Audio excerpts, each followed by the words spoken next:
There's a wonderful quote.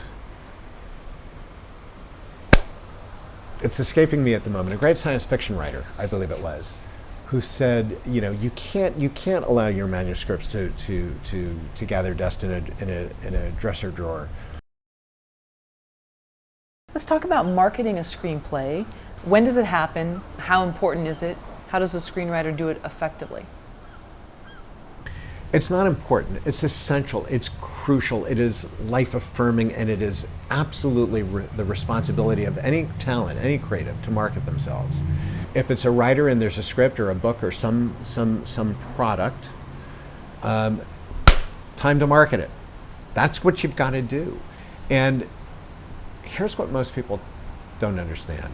It should be, and it is, fun. It's fun. If I take that same writer to a cocktail party and I put a drink in their hand and say, tell these people they're fascinated by you and what you do, talk about that, they're going to talk nonstop. You will not be able to shut them up.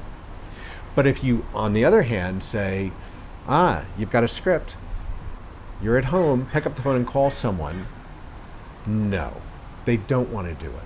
Suddenly, marketing's a negative. It's a bad thing. It's all in how you perceive it. Marketing and sharing your talent with the world should be a joy. It should be your purpose. The problem is people think so narrowly.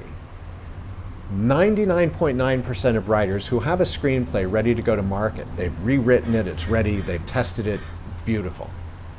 What do? They automatically think, I need to send it to agents, I need to send it to producers, and then they stop. The thought ends. Oh my gosh, that does sound like not a lot of fun, because who are the people getting all the scripts? Producers and agents. I would look at it and say, let me research this. What are the kinds of projects that are exciting, that have been produced, successful projects that people love, that are similar over the last handful of years, whether it's TV, film, or whatever. And I'll make a list, and I'll do a spreadsheet. And I'll list the cinematographer and the editor and the script supervisor and the casting director and everybody but the producer and the agent. And I will start calling them and reach out to their assistants and saying, I'm calling because, oh my God, you guys were involved with one of my favorite projects of all time. I so admire the work. And I have something spiritually very similar. I'd love your advice. Would you be my 5-minute mentor? Would you play with me on this a little bit? There are endless conversations that you can have. You develop rapport with people because you share a common interest. That's the key. And if you can get them interested in a conversation, then you can get them soon on the third call interested in reading your script.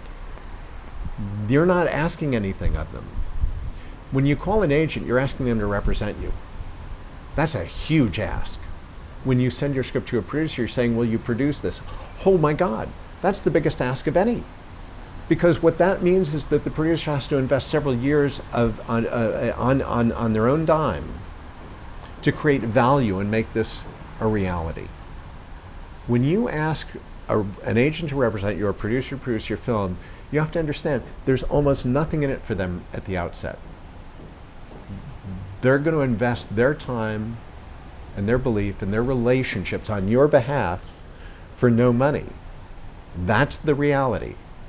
But if you make it about something else, if you make it about a shared common interest that's exciting and fun, and those people can become your ambassadors and backdoor that script over to that agent or that script over, it comes in a different package. It comes in a different context. That's where magic happens. That's where alchemy kicks in. I could talk about that for about 3 days.